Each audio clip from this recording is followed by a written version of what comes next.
que les explique el sentido y el tipo de contenido que intenta ofrecer. Bueno, para mí es un gran placer estar presentando este libro que corona un proceso de varios años de trabajo conjunto con Nicolás Ferrone, y tal vez diría que de alguna manera el libro se monta sobre una corriente historiográfica nueva que consiste en dar a conocer documentos que son poco conocidos hasta el momento, y en este caso el resultado de una investigación de varios años dedicada a una figura que a Nicolás le aparece, que tal vez nos pueda después describir un poco la figura de un jesuita expulso que retorna a los territorios americanos. Como ustedes saben, la expulsión de los jesuitas, que ocurre en 1767-68, fue uno de los eventos históricos probablemente más significativos de la historia de Occidente.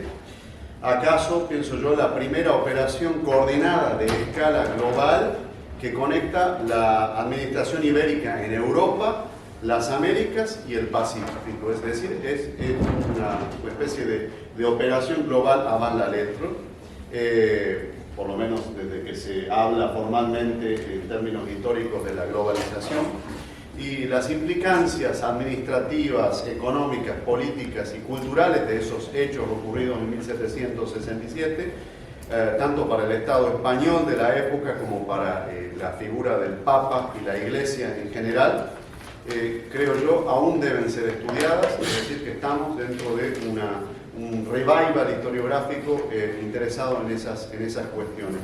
Tal vez una pregunta interesante para plantearse en términos de reflexión es si la expulsión de los jesuitas verdaderamente desencadenó algo como un proceso nuevo, o si simplemente aceleró uno que ya había comenzado algunas décadas antes, en el siglo XVIII. Creo yo que no hay consenso historiográfico sobre esto, es decir, si es algo que marca un antes y un después, o si simplemente expande un proceso que ya había sido iniciado antes, proceso de ascenso y declinación del absolutismo y de las monarquías europeas, procesos, inicios de las independencias en las Américas, sobre las cuales, como ustedes saben, hay un debate en torno de hasta qué punto influyeron los jesuitas, o el pensamiento jesuítico, si se puede hablar en esos términos, en la caída de la monarquía ibérica y los procesos de independencia. Es decir, que los efectos políticos e intelectuales están en debate, y creo yo que este libro, que es una colección de cartas comentadas y estudiadas en profundidad durante años por Nicolás, que además son un hallazgo, un verdadero hallazgo, aportan a pensar o a reflexionar no solo en términos históricos, sino también historiográficos. Yo tal vez me detendría en los minutos que tengo en tres dimensiones que son fundamentales para pensar estas cuestiones, y que son básicamente, como digo, tres: la dimensión política, la dimensión de lo que podríamos llamar la escritura de la historia, o la plasmación de una memoria del exilio, pero también una memoria del retorno en tiempo real, y finalmente una dimensión biográfica o psicológica.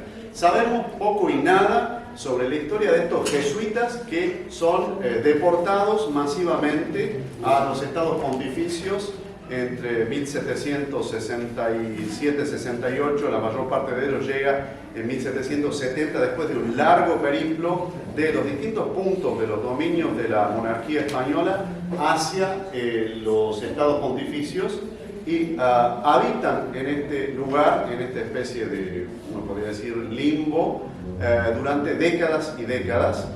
Después de la expulsión viene la supresión de la orden por el Papa Clemente XIV, ¿no? 1773, es decir, que estas figuras que han tenido toda una experiencia a veces de décadas en los territorios americanos y más allá, porque también venían de Filipinas e incluso del mundo asiático, viven una especie de existencia fantasmática, y los espacios que han dejado en las distintas partes del mundo se transforman en un espacio en donde esos jesuitas como ya varios colegas lo han sostenido, siguen presentes pero en la ausencia, es decir, hay una presencia más fuerte de los jesuitas en los territorios que han dejado de lo que era cuando efectivamente estaban ahí en cuerpo presente, se podría decir, ¿no? Y valga la metáfora mortuoria a propósito, ¿no? Entonces, me parece a mí que hay ahí algún fenómeno del orden, uno podría decir, un fenómeno paradójico, se podría decir, de estas presencias que están ausentes al mismo tiempo, que tienen una influencia política decisiva en los territorios americanos y más allá, como digo, porque en la península ibérica también son fuertes políticamente, que van a plasmar y que van a dejar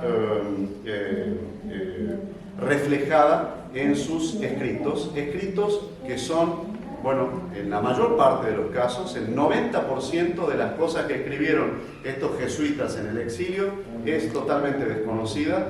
Es muy probable que una parte importante de esos materiales se hayan perdido. En otros casos duermen en los archivos, generalmente los archivos europeos y americanos y bonaerenses, ¿sí? De modo que de alguna manera están esperando a ser exhumados y la tarea que asumió con gran destreza y responsabilidad Nicolás es, creo yo, fundamental.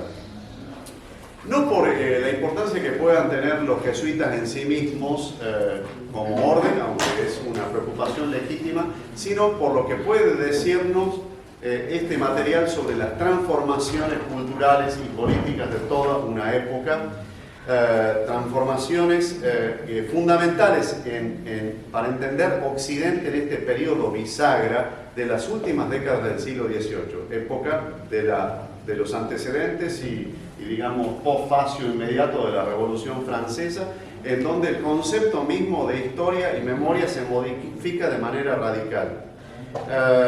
De modo que Nicolás nos deja varias preguntas aquí planteadas, tales como, por ejemplo, ¿qué rol tuvieron los territorios de misión en la formación de la identidad de la orden? ¿Cómo se elabora la memoria sobre la experiencia de la misión en estos espacios? ¿Cuál es la contribución del pensamiento jesuítico, si podemos hablar de tal cosa, a los procesos de independencia en las Américas? Todavía constituye un enigma el modo como los jesuitas expulsos elaboraron el trauma, porque fue un verdadero trauma de los acontecimientos. En muchos casos varios se murieron en el trayecto, que eran trayectos de varios meses desde los territorios americanos. Piensen en traslados de alguien que estaba en una misión entre los guaraníes o en Chiquitos o en Moscos, en medio de la Amazonia boliviana, hacia los puertos principales, sea el del Callao, sea el de Buenos Aires, para de allí trasladarse a otro puerto sobre la costa y cruzar el Atlántico para permanecer en el puerto de Santa María, en Andalucía, ¿no?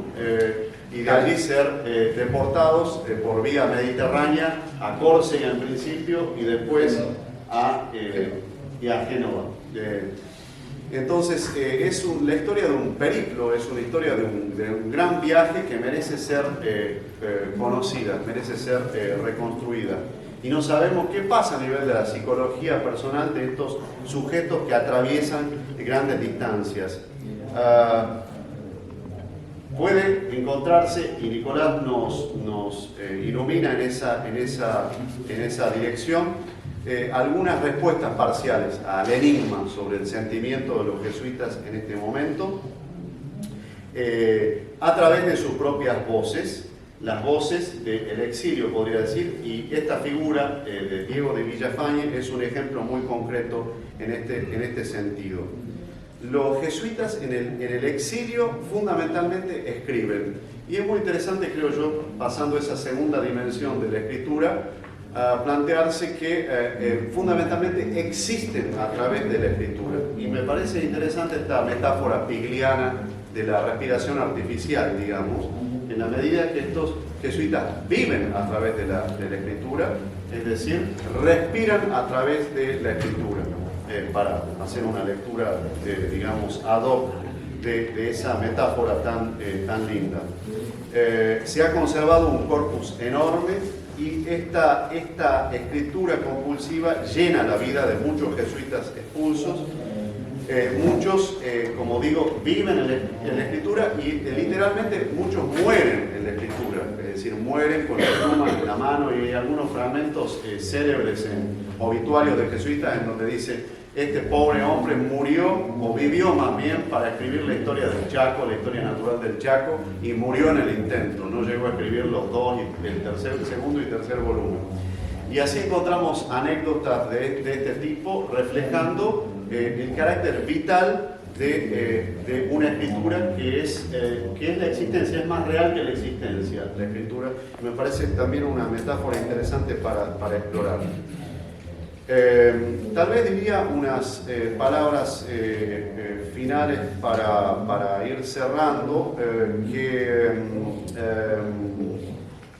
a propósito de un fenómeno que me parece a mí que tiene relevancia política y biográfica, y es el fenómeno de la espiritualidad ignaciana. Como ustedes saben, los jesuitas, durante aproximadamente 2 siglos de presencia en los territorios ultramarinos en general, cultivaron un arraigo en los territorios que influyó en la configuración misma de estos territorios, y lo hicieron obviamente a través de manejos políticos, algunos por cierto bastante espurios, pero también a través de la instalación de lo que ampliamente podemos llamar la espiritualidad ignaciana.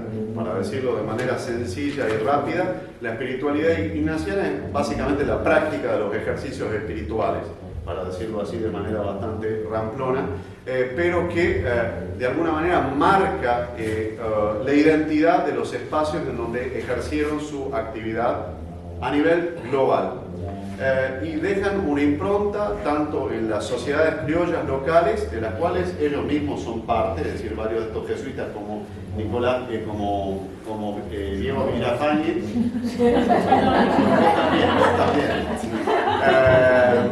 fueron criollos, es decir, nacieron en América, es decir, no eran todos europeos, sino que también dejan una impronta en las poblaciones indígenas, en las poblaciones nativas, que van a continuar, digamos, la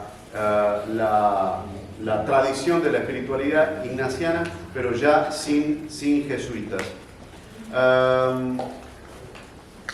Bien, el retorno programado y negociado de los jesuitas a lo largo de 3 décadas aproximadamente, o 4, se produce efectivamente en los territorios de las Américas y el mundo a partir de 1814. Es decir, como digo, prácticamente 4 décadas después de la expulsión de los jesuitas. Ahora, la realidad que encuentran los primeros jesuitas que llegan a los territorios donde la orden ha sido restaurada ya es una realidad que ha cambiado completamente. Estamos ya en estados, frente a estados independientes. Es decir, que el nuevo dilema que se plantean los jesuitas, que se han planteado antes también en la situación de exilio, será de alguna manera ser exiliado en las prácticas que ellos consideran que les son propias, es decir, los espacios de misión, los espacios, digamos, de la educación, donde finalmente se instalan, hasta hoy, como ustedes saben, y donde van a tener un rol decisivo ya en otra configuración política, en otra configuración cultural, y van a, creo yo, repensar su propia identidad, ya no solo como misioneros, sino fundamentalmente como historiadores. Entonces ahí tendríamos quizás la paradoja culminante de todo este proceso, en el que la memoria personal de muchos jesuitas que han vivido en la misión y que muchos, como ustedes saben, se quedan en el camino, la mayor parte mueren en esos 40 años de orden suprimida, recuperarán su rol en la historia de las regiones receptoras en el siglo XIX, a través de la escritura de la historia. Y creo yo que este es un momento para repensar precisamente cómo reescribimos la escritura, reescribimos la historia de la orden y de la región, pero desde una perspectiva no jesuita. Y eso me parece a mí que es el gran desafío para los tiempos que vienen. Felicitaciones, Nicolás, y gracias a todos.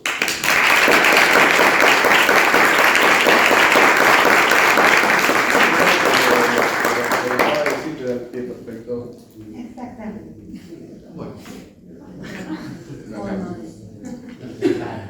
Bueno, para mí es una alegría poder presentar este libro de Nicolás, editado por el SD, en esta colección que dirige Guillermo, por todo lo que representa en términos del corpus documental, su contextualización, su edición, todo lo que ya ha dado, ¿no? Este corpus documental que ha sido reconocido y valorado por las instituciones académicas, ha otorgado títulos y ha otorgado becas y muy merecidas.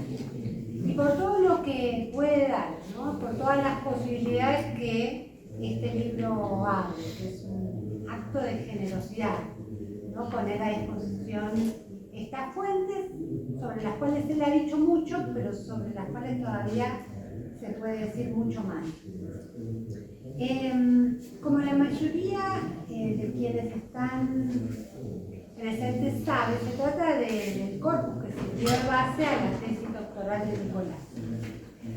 Y se trata de un conjunto documental trabajosamente conformado en un arduo trabajo casi detectivesco de persuasión, seducción para acceder a buena parte de la fuente. Los y las historiadoras que estudiamos estas cuestiones deberíamos inaugurar un género que hable de las estrategias para acceder a repositorios esquivos que resguardan los archivos eclesiásticos. En honor a la verdad, no todos los archivos que albergan este tipo de documentación son esquivos, ¿no? Hay el Archivo Arzobispal de Córdoba, de Santa Fe, de Montevideo, el Archivo Mercedario de Córdoba y seguramente muchos y muchas de ustedes deben conocer otros. Ojalá esto esté empezando a cambiar, porque este libro pone en manifiesto la importancia de acceder a estos archivos y conjura fantasías que no se condicen con el uso efectivo que se le da en función del avance del conocimiento de un campo temático que los necesita. Entonces, es muy importante ponerlo, la disponibilización de estas fuentes con el prólogo de Guillermo, con el artículo introductorio de Nicolás, porque son escasas estas fuentes, ¿no? Algunas directamente no existen, como el archivo de la Curia Eclesiástica de Buenos Aires, al menos no existe la documentación anterior a las tumultuosas jornadas de junio de 1955. Bueno, entonces este libro pone de manifiesto la importancia de estas fuentes en la medida que se encuentren acompañadas por preguntas relevantes y novedosas, como las que han realizado el dúo Perrone-Wilde. Se evidencia la importancia de este tipo de fuentes, que se encuentra alojada en archivos eclesiásticos de las órdenes religiosas, para conocer nuestra historia, nuestro pasado, así como la necesidad de poder consultarlas sin restricción. Este libro demuestra, asimismo, la necesidad de ponerlas en diálogo con otras fuentes provenientes de otros archivos que Nicolás hace, en este caso con fuentes de un archivo público como el Archivo General de la Nación. En este caso se trata de cartas, la mayoría de ellas de un jesuita, y de las redes familiares, políticas y religiosas que construía a través de ellas, que lo sostenían y que sostenían sus proyectos. Son 148 cartas, escritas entre 1799 y 1828, provenientes en gran proporción del archivo de la provincia argentino-uruguaya de la Compañía de Jesús, localizadas en el Colegio del Salvador, y al que Nicolás accedió afortunadamente en los inicios de su investigación, 2013. Revisé los mails, era un poquito posterior, pero los inicios de investigación son de esa fecha. Exactamente. Pero una parte central de este libro que presentamos es el trabajo de enriquecimiento de la correspondencia, que se concreta en 450 notas a pie de página, donde podemos encontrar microbiografías de los expulsos, de miembros de la élite porteña, tucumana, cordobesa y de otras regiones, referencias a autoridades civiles, eclesiásticas, autoridades indígenas, un trabajo descomunal. También hay un trabajo de ampliación y corrección de citas bíblicas, de descripciones de devociones, de referencias a obras clásicas, a tratados de teología moral, entre muchos otros. Nicolás propone algo que resulta muy útil a los y las lectoras, como son los elementos de contextualización. Los distintos momentos de la historia de la Compañía de Jesús, como ha descrito también Guillermo, de la Santa Sede, de las coronas europeas, de la cristiandad occidental. A nivel local, la administración de la Universidad de Córdoba, la presencia y construcción de nuevas jurisdicciones eclesiásticas. Es decir, que se puede hacer casi una lectura en paralelo, ¿no?, de estas cartas y todo el mundo de su presente que las acompaña y de su pasado que también las acompaña.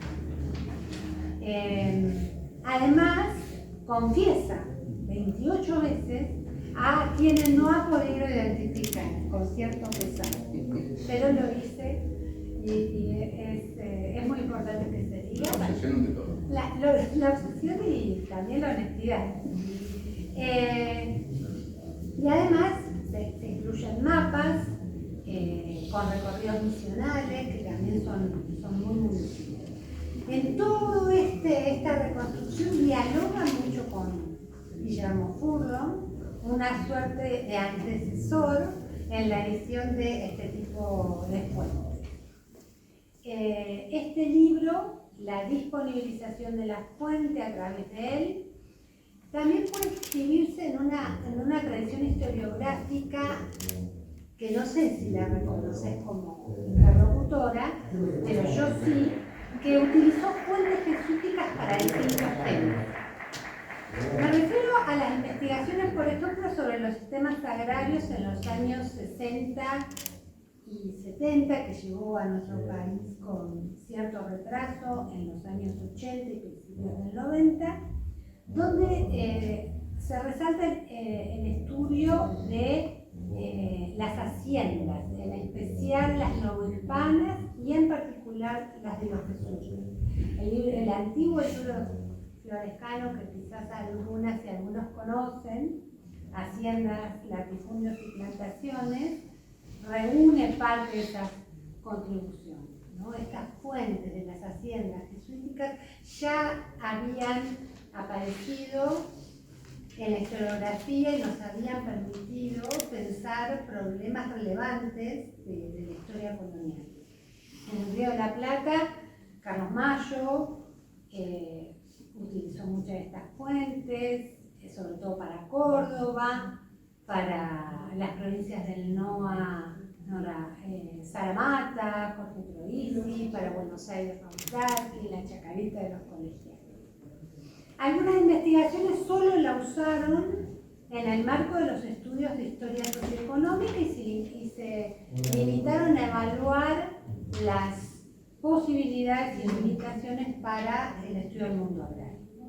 Otros estudios basados en este tipo de fuentes de la época de los jesuitas y del momento de su expulsión dieron las pistas para reconsiderar el rol de la Iglesia como administradora de propiedades agrarias, como rentista, como prestamista, como comerciante.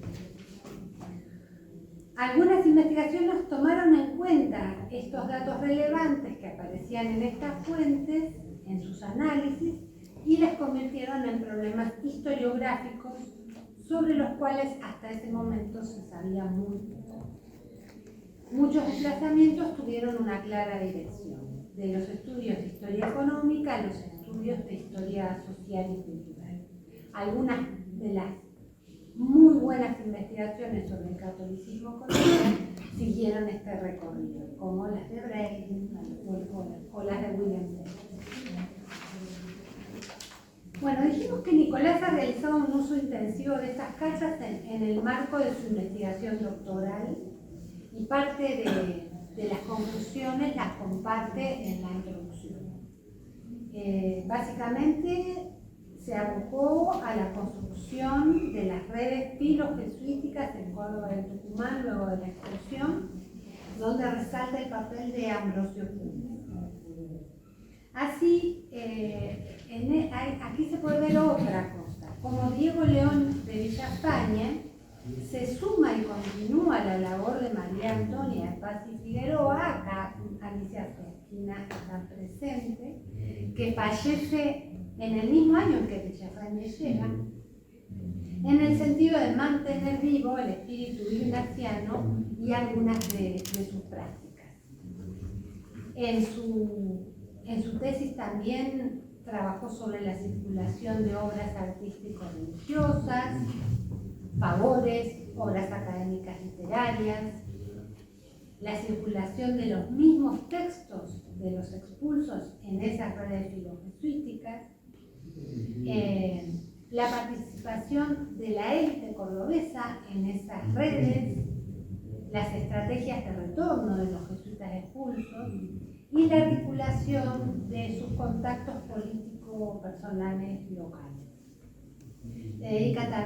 Analiza también algo muy interesante, aunque fallido, que es el proyecto misional de Diego León de Villafañe en la Araucanía.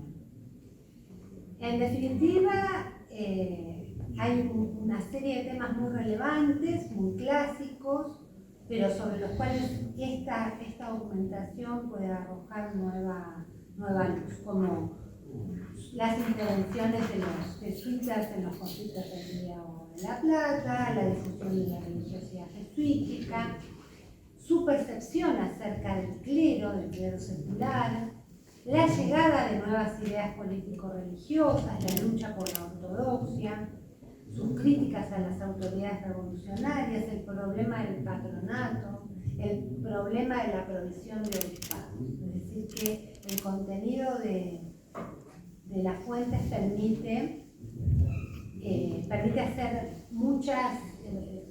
organizar muchas indagaciones en el futuro, más allá de las que ya están hechas, ¿no? Quedan por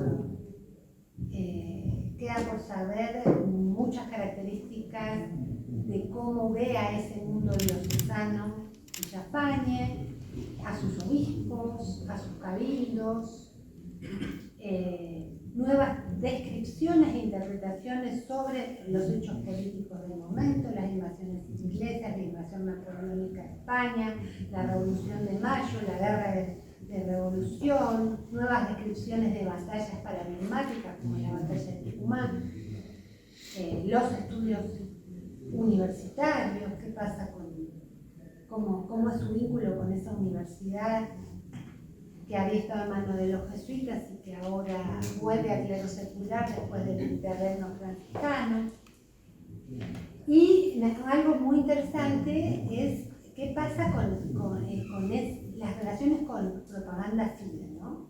Porque en muchos lugares estos colegios de misioneros de propaganda fide se montan sobre experiencias jesuíticas a partir de la segunda mitad del siglo XVIII. Y aunque él no lo logre, en el caso del sur de Chile, estas experiencias efectivamente existen. decía Guillermo acerca del espíritu ignaciano y de los ejercicios espirituales, ¿no? Que continúan en los sitios más remotos y organizados en los contextos más diversos, como los que se dan tras la sierra en el momento del cura Puchero, ¿no? Bueno, como para ir cerrando también. En este libro, enriquecido a partir de todo lo que Nicolás sabe de estas fuentes, puede explicarse de algún modo por algo que yo llamaría una vocación dialoguista de Nicolás y de su generosidad. Y su capacidad para articular el campo de los estudios sobre los jesuitas y otros agentes, instituciones y espacios del mundo católico. Su interés y su capacidad de escucha. La personalidad de Nico ha acercado estos mundos. Su sociabilidad ha tendido puentes.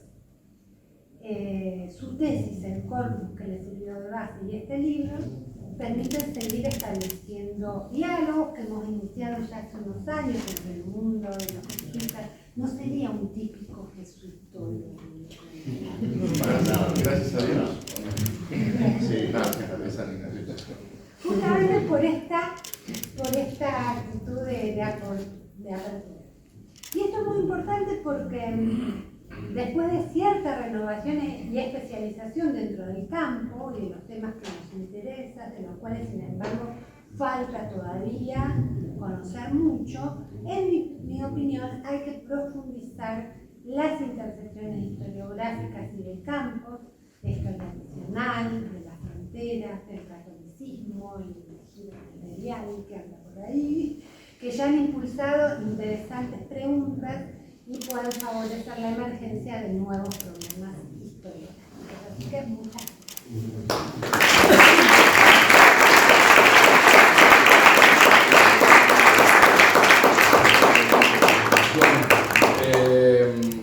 Me mido el tiempo a mí mismo. No, del Esprit del Libro me está controlando. Bueno, en primer lugar, gracias a todos. La verdad que no me esperaba esta asistencia. Estoy muy conmovido por las presentaciones.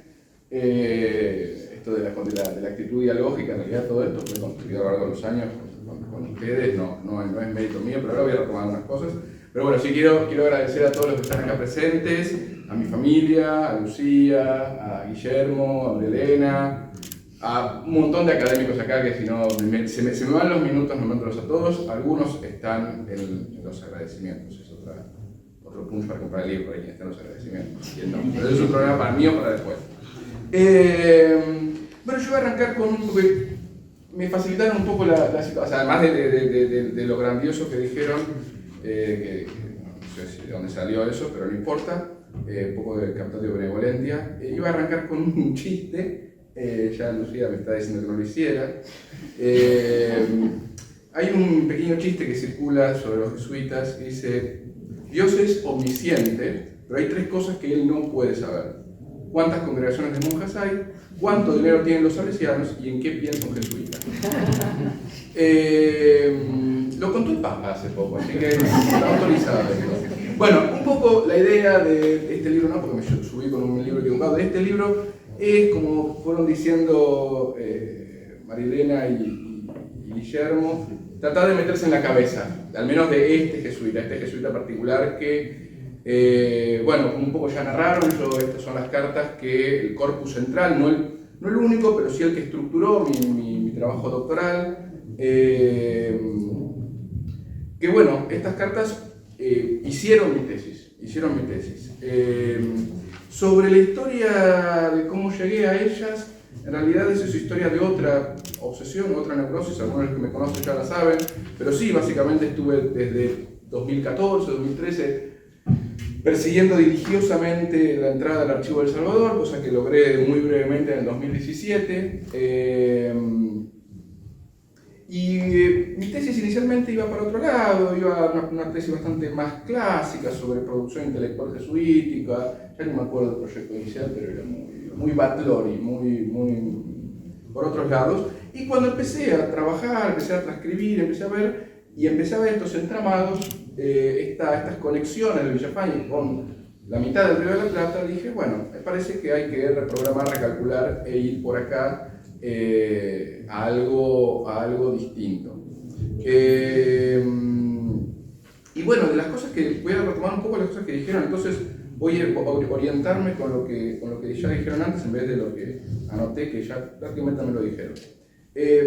Si yo me reconozco en una tradición historiográfica, la que vos nombraste me queda no grande, me queda como no, lamentablemente me reconozco, o no, lamentablemente, pero creo que siempre hacemos el chiste con Fabián y con Vanina, que, bueno, vos me asociaste a Furlong, dialogando con Furlong, y terminé su trabajo al menos. O sea, parte de estas cartas editadas inicialmente fueron menos de un tercio transcritas por Furlong en una revista de la década del 60, y un poco, bueno, sí, vos decís que no soy un jesuitólogo particular, pero este vicio de editar fuentes es un vicio un poco jesuita.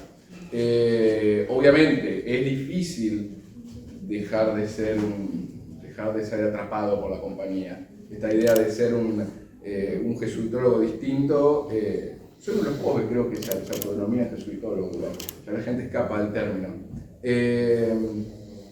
Pero sí, es difícil escaparse de esas redes, pero creo que en el proceso de edición del libro me di cuenta de eso. Pero yo estoy haciendo lo mismo. Lo mismo, pero no, porque si no, no se vende el libro.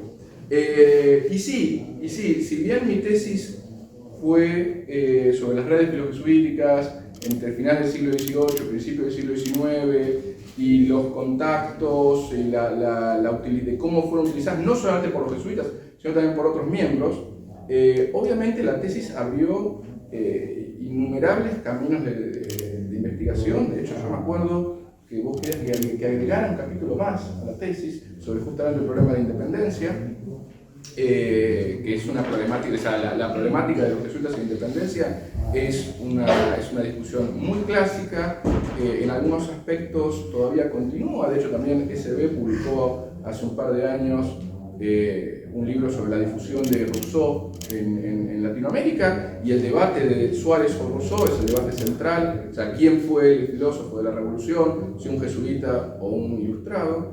Y sí, queda mucho por hacer en el siglo XIX, en el cual yo ya estoy totalmente desamullido.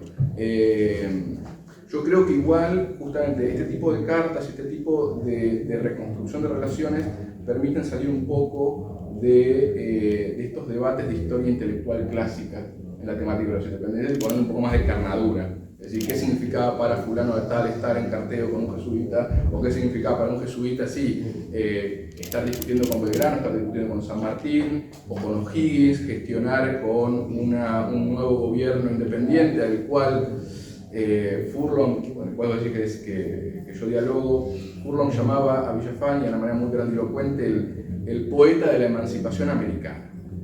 Y en realidad hizo una poesía en honor a Belgrano, pero hasta 1816, 1817, hasta que logró cruzar los Andes detrás de San Martín, fue bastante crítico al proceso revolucionario porteño y a sus dispersiones cordobesas o tucumanas.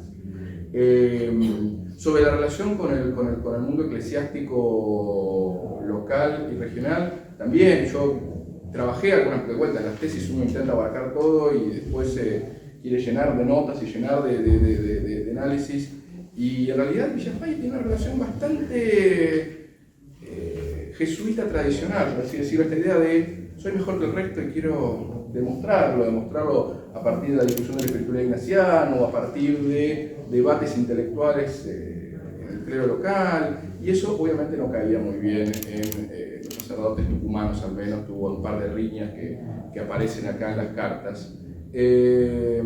Sobre los obispos también tiene una relación particular, porque toda esta idea de ponerse del lado de los Funes y cómo otras personas le robaban las oportunidades de la mitra a Gregorio Funes, pero siempre una actitud muy, al menos tradicionalmente, sumisa a la autoridad, pero crítica a su vez a por ejemplo, a Vidal Pino. Sobre la universidad, bueno, sí, Villafañe además, yo hice un pequeño trabajito, no solo es un misionero fallido, sino es un educador fallido.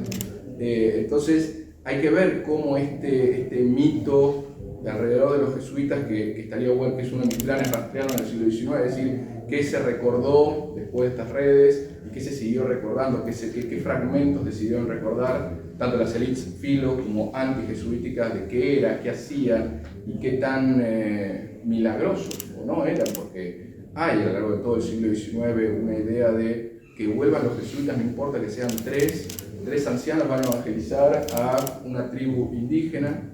Y lo mismo con la educación. ¿Sí? La educación, acá Villafañe falla estrepitosamente, pero cuando regresan a Buenos Aires, parece ser que la élite porteña va a caudales al colegio, es algo para estudiar todavía, pero por lo que empiezo a ver, tienen un buen público. Hay que ver qué público también. Parece que sí, que efectivamente son unitarios, tengo que explorar. Así que sí, en realidad vine a una presentación del libro y me fui con ideas de proyecto doctoral, de PICT, perdón, de PICT. Y sobre Guillermo, bueno, también, sí, las preguntas que mencionaste, la memoria de la misión. Este es un jesuita tucumano de la provincia del Paraguay, como bien marketineramente está en la etapa, pero que se va a misionar a Chile. Y eso es algo que en la tesis lo empecé a pensar, pero como lo que sí nos falta son las cartas del exilio, o sea, las cartas cuando estaba en Italia, que esa es esta idea de nosotros conservamos las cartas, que probablemente estas cartas de Villafañe hayan pasado a la mano de Funes y por eso las conservamos. Pero las cartas que envió Funes al exilio o las cartas anteriores, bueno, misterios de los fondos de los archivos eclesiásticos. Eso habrá que ver. Pero ¿por qué decidió misionar en Chile? Es algo que se desconoce. Y para mí, salteando la pregunta de los jesuitas sin independencia, la elaboración del trauma del exilio, además de la escritura, yo creo que Villafañe lo tramitó con una, por así decirlo, tosudez. Una tosudez de imponerse justamente en estas riñas locales, en cómo afirmarse en esa identidad jesuítica, a partir no solamente de la espiritualidad, sino también de ser reconocido por los miembros de la tucumana. ¿Y qué significaba eso? En muchos momentos de las cartas se queja de ser el único jesuita, el que está solo, el que me voy mejor, me retiro, porque aquí nadie me escucha. Hay una especie de automartirio, por así decirlo. Pero en realidad, sí, mi idea un poco fue, es mucho la palabra generosidad, pero sí pensé al momento, y con esto cierro, así podemos dejar los 15 minutos que faltan en intercambio, si quieren. Sí pensé en su momento que presentar las fuentes era más provechoso que la tesis, ¿no? Porque no considerara que obviamente mi trabajo no fuera interesante, pero de alguna manera era poner a prueba mi tesis. Y decir, bueno, acá está, yo trabajé esto, si estoy diciendo algo mal, corríjanme. Un poco no sé, una de las tantas cosas que pasó por mi cabeza a la hora de decidir editar esto. Pero bueno, en realidad podría seguir hablando y prefiero dejar espacios a la lectura antes que a la palabra. Así que bueno, de vuelta, muchas gracias por haber venido acá, por escucharme, muchas gracias a ellos por esta presentación merecida. Y bueno, nada, si quieren, creo que tenemos 15 minutos todavía antes que la Feria del Libro nos saque de aquí.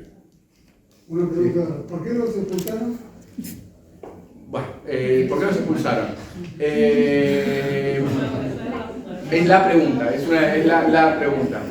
Para resumirlo, era un momento en que las monarquías europeas, ¿sí?, querían, durante el absolutismo, querían controlar la Iglesia católica, ¿sí? Y las órdenes religiosas, sobre todo la Compañía de Jesús, que tenía una relación muy cercana con su centro romano, ¿sí? La Compañía de Jesús era una orden muy vertical, que obedecía más a Roma que a Madrid, o más a Roma que a París, o más a Roma que a Lisboa. Las monarquías buscaron eliminar todos los cuerpos eclesiásticos que no pudieran controlar.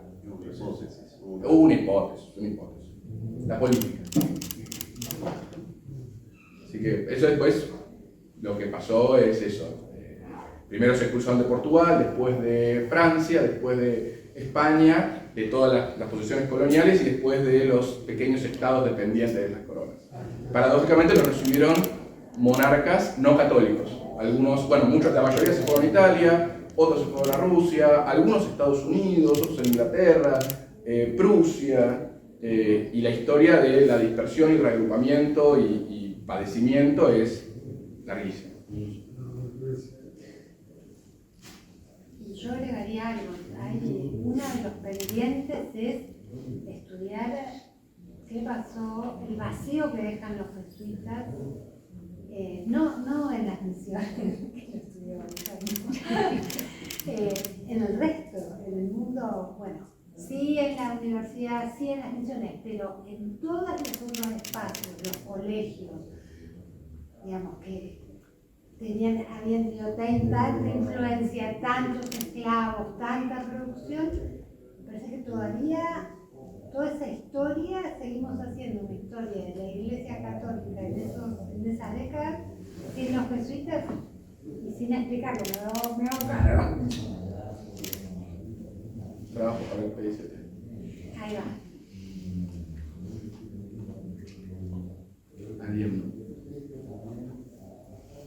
Nicolás, quería preguntarte cómo fue el proceso de conseguir los permisos para publicar toda la documentación que manejas. Eso es muy interesante. Eso es muy, o sea, hay muchos acá en esta sala que conocen yo lo llamo mi ballena blanca, literalmente porque lleva un poco a la locura. Yo conocí estos fondos a partir de Viviana Piciulo, una investigadora argentina pero que ahora está en Italia. Ella me hizo saber de la existencia de estas cartas, me dijo que estaba en El Salvador, fíjate, en su momento me dio las posts que había editado Furlong, y yo empecé a preguntar. En realidad yo ya había intentado entrar en El Salvador en el 2013 para el bicentenario de la restauración de la compañía. Me habían encargado un capitulito, Ignacio Telesca, me dijo, fíjate en El Salvador para buscar unos documentos, y no, puerta cerrada. En un momento me derivaban de un mail a otro, de una personalidad. En un momento pasé por un bibliotecario del colegio de El Salvador que me preguntaba si yo, medio en tono código da Vinci, si yo quería usar los documentos para algo en contra de la iglesia. Bueno, y cuestión que básicamente es insistencia, años de insistencia. En el 2016 me entero de esto y estoy todo un año mandando hasta que se ve que soy muy cabezado. Sí, o prefirieron la opción de menor resistencia y me dejaron entrar. Una sesión, una cámara de fotos y con eso hice una tesis. Después nunca más, después puertas cerradas, hasta el día de la fecha. Que es lo que estamos tratando de gestionar para que se pueda abrir. Pero bueno, yo sospecho que ese fondo es infinitamente más rico. Pero mi pregunta iba más por el lado de derechos de autor, como la compañía deja que vos saques las cartas de sus fondos y que las publiques, porque generalmente... ¿Qué pasa eso, Andrés? ¿Qué? ¿En la feria del libro estás viendo el espacio? ¿Se puede apagar la cámara? No, eso no lo conversamos. Eso no lo conversamos, pero... No. O sea, la Hasta ahora no se dio lo mismo. ¿Cómo? Hasta, claro, no sé si hay alguno entre nosotros en este momento. ¿Cómo? Digamos que hay un tema polémico en torno de los derechos de transcripción, no son derechos de reproducción de los documentos. Entonces no hay una legislación muy precisa al respecto y en última instancia son documentos de dominio público, ¿verdad? Están muertos De modo que supongo que la legislación se está desarrollando en este momento, pero no hay una perspectiva muy clara al respecto, digamos. El jueves voy a entregar un ejemplar a El Salvador. Así que veré si, de cómo reacciones te digo si pasó algo sobre el tema. Pero no, literalmente me mandé. Vamos a decirlo mal y pronto. Pero me hace acordar que cuando pedís documentos en el archivo de Roma, los jesuitas te preguntan para qué, si lo vas a publicar, si muchas veces no te los dicen no, si no los trabajó antes o no. Sí, bueno, no, el tema del manejo endogámico de la documentación, pero acá no tuve ni siquiera ese problema, es como algo que todavía no sé descifrar del porqué de la cuestión, de la falta de acceso. No es la cuestión. Ese es el punto. ¿Por qué no quieren abrir los archivos? Sería la pregunta. La dificultad de acceso es que te permitan ver los archivos en general. Después, efectivamente, están bajo el dominio público. Lo que pasa es que uno no accede. Y hay una cuestión básica y es que él fue autorizado a reproducir los documentos con cámara fotográfica, es decir que hay una buena cantidad de archivos, yo diría los más importantes a nivel global, y bibliotecas no permiten hacer reproducciones de fotos, cosa que sí se le permitió a Nicolás. Bueno, supongo yo ahí sí en ese punto de no reproducir las imágenes, pero con respecto a la transcripción que hizo minuciosamente y modernizada. Modernizado, todo modernizado. Modernizada, facilitada para la lectura, es ahí en ese punto. Sí. Tampoco es documentación de la institución, es correspondencia, sería personal. Incluso, no quiero hacer propaganda, pero yo hace poco transcribí una visita diocesana en el archivo arzobispal de Santa Fe y con, digamos, no tuve, por supuesto que la gente sabía del arzobispado, pero no tuve que pedir ninguna autorización. En ese caso que sí era institucional. Claro, el modo que pueden ejercer el control es impedirte que obtengas una foto. Ahora, una vez que esos archivos se hacen públicos, ya está. Entonces, lo que quieren, si por algún motivo, una cuestión de poder, de preservar no sé qué, tendrán sus motivos, no quieren que eso se publicite, lo que te impiden es que lo puedas publicitar. Y aún una transcripción manual, siempre está la duda de si transcribiste, si cambiaste, si es original, pueden decir que no. La fotografía es mucho más fidedigna, por eso son tan... no pueden controlarlo después, solo pueden controlarlo antes de que alguien lo haga. Claro, yo trabajo con los archivos de monasterios de monjas y a mí me lo han todo filtrado. Me lo han todo filtrado ya. Todo lo que me dan las monjas ya lo leyeron. Pero yo creo que pasa mucho porque no tienen personal para que se ocupe. Es parcial eso, es parcial, porque yo también en su momento me ofrecí, porque tienen un problema oficialmente de, obviamente, restauración de los materiales. O sea, en ese archivo también funciona, y Guillermo y Fabián conocen bien, la biblioteca Fondo Antiguo, y ahí sí hay un proceso de restauración. Pero, bien no diría. Bueno, la conocen. De vuelta, el problema es que nada se conoce bien.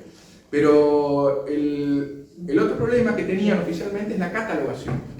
Entonces yo siempre les ofrecí en su momento, ok, yo restaurar papel, no sé, catalogar, te puedo hacer un catálogo ad honorem, pero bueno, por eso siempre se esquiva la razón del cierre. Pero bueno, el jueves, como le dije a Mercedes, si las gestiones con esta nueva edición son certeras, quién sabe. ¿En todos los archivos del mundo está prohibida la reproducción? No. Con permisos y con las adecuadas normas del citado, en general, hoy hay una política de, ¿cómo se dice? Open access, que se usa el término en inglés de acceso abierto a la documentación. Hay páginas muy importantes de la UNESCO que promueven la política de difusión de la información. Es decir, que en nuestra época, digamos, avanzamos hacia la apertura masiva de documentación, incluso documentación reservada, ¿no? Y ahora, ¿dónde que está prohibido? ¿Dónde está prohibido? No, bueno, prohibido, digamos, los archivos secretos en general Está prohibida clasifican. sacar fotos. Sí. ¿Dónde está? ¿Dónde está? En muchos archivos y bibliotecas está absolutamente Sí, no, prohibido. después el tema económico, claro. O te cobran bastante plata. En el archivo de los jesuitas ellos hacen la reproducción de los documentos, microfilm, y te cobran 3 euros por página. Por página. Y bueno, mejor no hacer la conversión, ¿no? Pero bueno, para que ustedes tengan una idea de la importancia de la actividad de transcripción en términos de energía, en términos de tiempo, lo que implica, y bueno, en términos de impacto también y de transferencia en la sociedad, poner a disposición información que de otra manera no sería posible. Entonces, desde ese punto de vista, yo creo que es un trabajo fundamental, casi se podría decir, un apostolado, para usar términos religiosos. Y estas dificultades que acompañan a los archivos es lo que da sentido a esta cena. Realmente de divulgar, de poner en conocimiento público, documentación que no es de fácil acceso, y a la vez dimensiona lo que decía María Elena de la generosidad, que lleva tanto esfuerzo, tanto no conseguir eso que uno se lo puede retener para que los demás dependan de uno, ¿no? Esa es la práctica jesuítica que yo no me siento representado. Muy bien, felicitamos. Habías comentado que tenías un proyecto de transcripción en mano de los fondos documentales. ¿Querés comentar? No, todavía no. Tengo que acceder a esos fondos documentales. Yo transcribo lo que quiero después. No, mi proyecto actual está orientado al regreso de los jesuitas, justamente la época del rosismo. Y uno de los interrogantes que está conectado con el libro es justamente, bueno, ¿por qué los convocan de vuelta? O sea, ¿qué imagen se tiene de los jesuitas para que se los quiera volver a llamar después de 70 años casi? Y también la documentación sobre este periodo es muy dispersa.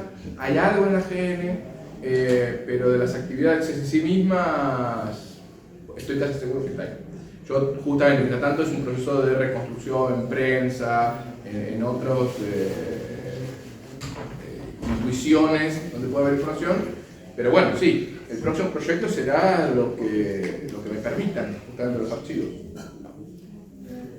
Yo te quería, bueno, primero agradecer y aprovechar y preguntarte, pensando justamente en relación con este tipo de fondos documentales asociados a la correspondencia privada y a la experiencia que vos ya tenés en haber trabajado otras correspondencias, por ejemplo la de Funes, si vos pudieras contar un poco desde tu punto de vista, obviamente que lo hemos hablado en otras oportunidades, pero ¿cuál crees vos que es la riqueza más grande de este tipo de documentación privada y personal en comparación con otros tipos de documentaciones, como por ejemplo las gubernamentales, las públicas, ¿no? Que como vos bien señalás en este caso, corresponde a podríamos decir, un epistolario de un jesuita casi en confesión privada.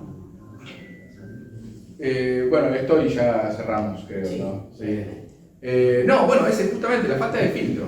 La falta de filtro sería, para el criollo, decir lo que es lo valioso de esta documentación. Y sobre todo, de vuelta, lo repito, porque a mí me parece que el antiguo debate sobre los jesuitas sin independencia, es un poco, o ha sido un poco rancio y necesario como generar esas relaciones, o sea, reconstruir estas relaciones.